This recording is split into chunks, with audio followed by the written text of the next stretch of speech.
There is not a covenant with Christians. Now, I did a video on this before, but I want to speak on it again because I'm still seeing it, especially the times that we're seeing a lot of these Christians, a lot of these people in the religion of Christianity.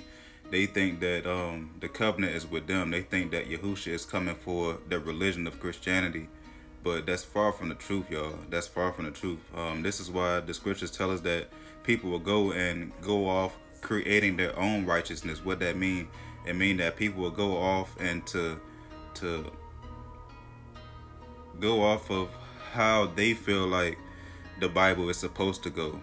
You know what I'm saying? Like, they don't read the Old Testament, so a lot of you Christians, y'all have no idea that the covenant is with Yasha'al or Israel. And for those of y'all that don't know who Israel is not a place. Jacob, right? The 12 sons of Jacob, that's Israel. Jacob's name was changed to Israel. And the 12 sons, the 12 tribes, that's what you call Israel. That's what Israel is today. It's not a place. But I just want to let y'all know that that covenant that he has with his true chosen people, it still stands. That covenant that he made, that promise that he made with his people, that still stands. And also this is very demonic that what Christianity has done. They actually took the apple of his eye out of the Bible, out of the equation, and replaced themselves with it. And that's very demonic, y'all. But y'all need to know who the Israelites are, and y'all got to know that he still has a covenant with his people. So y'all check this out. We in the book of Genesis chapter 15 through 13. It tells us, it says, and he said unto Abram, know of a surety that thy seed shall be a stranger in a land that is not theirs, and shall serve them, and they shall afflict them 400 years, y'all. That only sounds like one people. Ask yourself who those people are, and don't let that pride, that spirit of pride come in. Don't let that spirit of ego come in. Just ask yourself what people are those people that went to a strange land and been in slavery in a land for 400 years. Hey, now what was the promise though? What was the promise that he made with Israel, his people? This is the book of Genesis. We still in Genesis, y'all.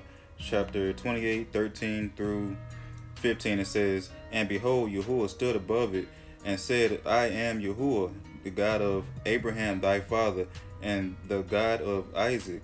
The land whereon thou liest, to thee will I give it, and to thy seed. So to the descendants of Israel, of Jacob's descendants, he said that he will give this land, which is the promised land, to his descendants.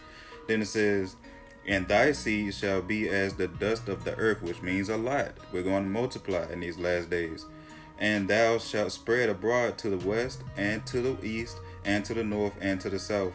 And in thee, and in thy seed shall all families of the earth be blessed. Because look what's going on right now. All the families not blessed right now, because who's running this world? Esau, his brother, his descendants is running this world right now. That's why it's so wicked. But once the descendants of Jacob, the elect, once his children, his descendants are back in rulership of this place, of this world, this place is going to be peaceful. This place is going to be at peace. This is why it says all families on the earth will be blessed, y'all, because we're going to be the light of the earth, and they're going to be following us, because by that time, the God of Abraham, Isaac, and Jacob, Yahuwah, he's going to show his face to this whole world, and they're going to know everybody's going to know who the God of the Israelites are, and everybody's going to follow us. And this is why all the families are going to be blessed.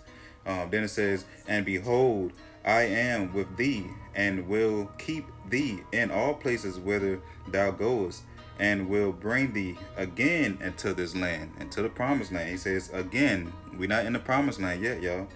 Then it says, for I will not leave thee until I have done that which I have spoken to thee of. Hey, y'all bear with me, man. Just let me just land my plane, guys. All right, because this is very important in this last hour, y'all. Because the Father has a people, and these people are still here, and he still has a promise with his people. Y'all have to understand the promise is not with Christianity. Deuteronomy 7, 7 and 6, he says he picks the people, he chosen a people. It says, for thou art an holy people unto the Lord thy God. Yahuwah, the Lord thy God, hath chosen thee to be a special people unto himself, above all people that are upon the face of the earth. So y'all gotta understand this. Like, this is not no type of racism going on. Like, this is what the scripture says. Even the book of Second Esdras, it says that he has a flower that he loves. He has a favorite flower. He has a favorite river, which is the Jordan. He has a favorite bird, which is the dove. So why wouldn't he have a favorite people as well?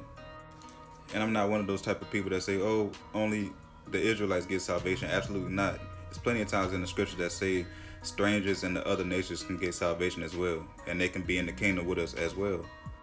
And this is one thing that can't be taken away from us, because this is a promise unto us. You know, y'all people have taken a lot of things from us, everything away from us. Even a robber, they'll leave something, you know. But our oppressors, our enemies, they didn't leave anything. They took everything away from us. Even a robber, they'll leave something. But the question is though, why is our people under this oppression that we are in today? Y'all check this out. This is the Most High speaking. This is on the book of Amos, chapter 3, verse 2. He says, "You only have I known." He's speaking to the Israelites. He's speaking to the nation of Israel. "You only have I known of all the families of the earth. Therefore I will punish you for your iniquities." Now this is why our people went into slavery, because of our ancestors' iniquities, y'all. This is why we're going through so much stuff. This is why we're at the bottom and not the top, y'all. This is why we have to buy from everybody and not lend. Everybody lends to us. We don't buy anything from anybody. I mean, we don't lend anything to anybody. We buy from everybody. Look, the Father told us that there would be blessings if we follow His laws and commandments. Y'all check this out. This is Deuteronomy 28:1. It says, "And it shall come to pass, if thou shalt hearken diligently unto the voice of Yahuwah thy God, to observe and to do His laws and commandments, His commandments, which I command thee this day, that Yahuwah thy God will set thee on high above all the nations of the earth."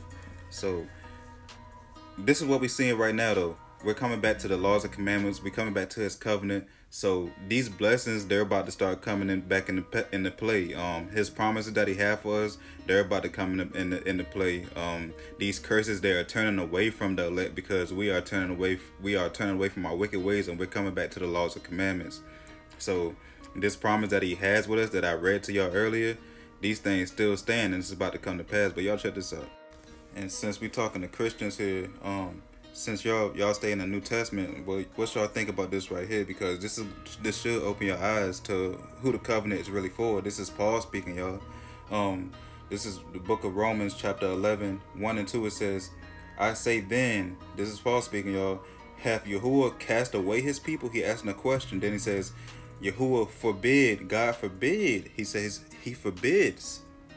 God forbid, "for I also am an Israelite of the seed of Abraham, of the tribe of Benjamin." So he's an Israelite as well. The tribe of Benjamin is one of the 12 tribes of Israel that I was telling y'all about earlier.